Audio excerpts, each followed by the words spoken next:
This is a tutorial on graphing quadratic functions.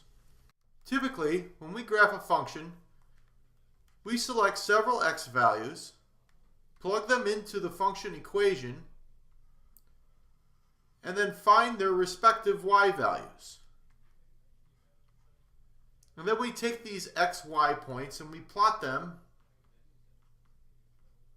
And once we have them plotted, we connect them with a line, and that's the graph of our function. Well, here we have a quadratic function, and imagine that I had selected -2, -1, 0, 1, and 2 as my x values.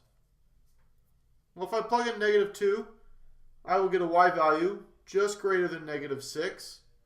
If I plug in -1, I'll get a y value just greater than -4. If I plug in 0, I get a y value of 0. And if I plug in 1, I get a y value just greater than +6. And if I plug in 2, then my y value is much greater than 10.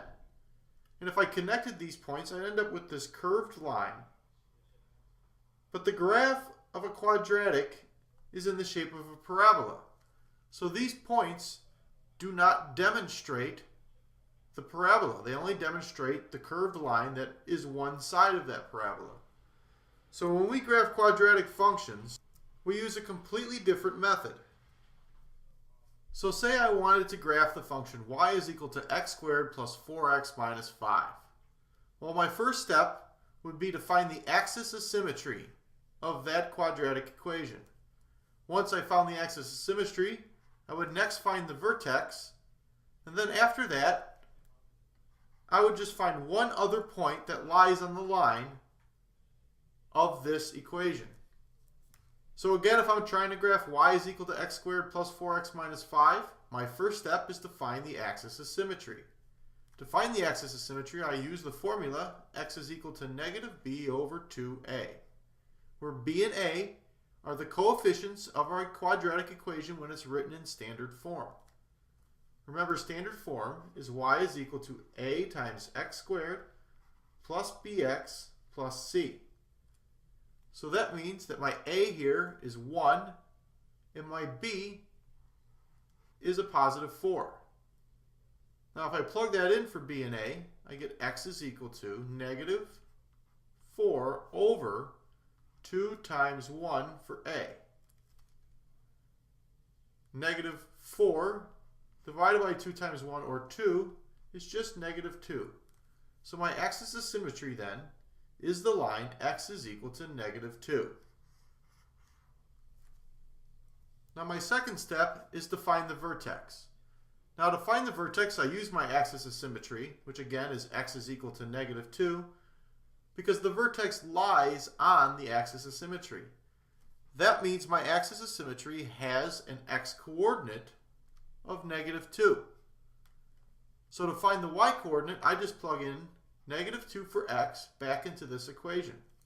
If I do that, I'll end up with y is equal to x squared, where x is -2, plus 4 times x, where x is -2, and then minus 5.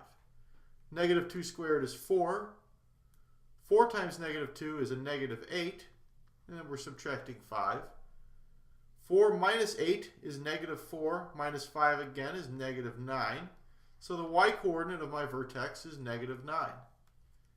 So if my y-coordinate is -9 and my x-coordinate is -2, my vertex has the coordinates -2, -9.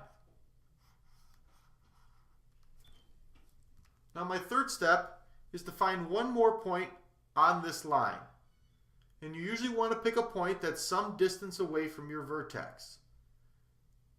It's usually easy to also pick a point that's easy to solve for.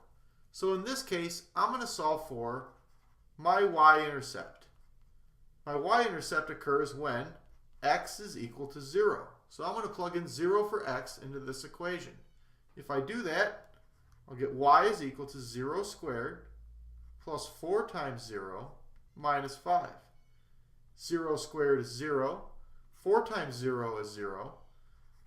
So my other point is a y-coordinate of -5, or I found the point 0, -5. So now I have everything I need to graph this equation.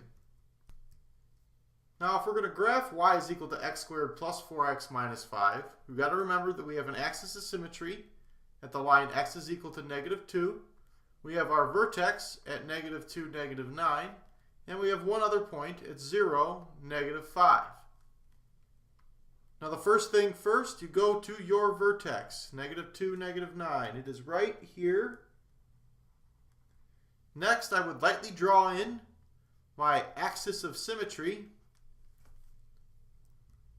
And it's going to look something like that. And then lastly, we're going to put this other point we found at 0, negative 5, which is right here. Now notice that this second point, 0, negative 5, is 2 spaces away from our axis of symmetry. Now since our quadratic is symmetrical across this axis, that means there has to be another point 2 spaces to the left of our axis of symmetry, or at negative 4, negative 5. So now that I have those 3 points, I'm going to connect them with a smooth curve that'll look something like that. So this is the graph of y is equal to x squared plus 4x minus 5. And you can make this graph by just finding the axis of symmetry, the vertex, and then one other point, because every other point that you find is just reflected across your axis of symmetry. And that completes the tutorial on graphing quadratic functions.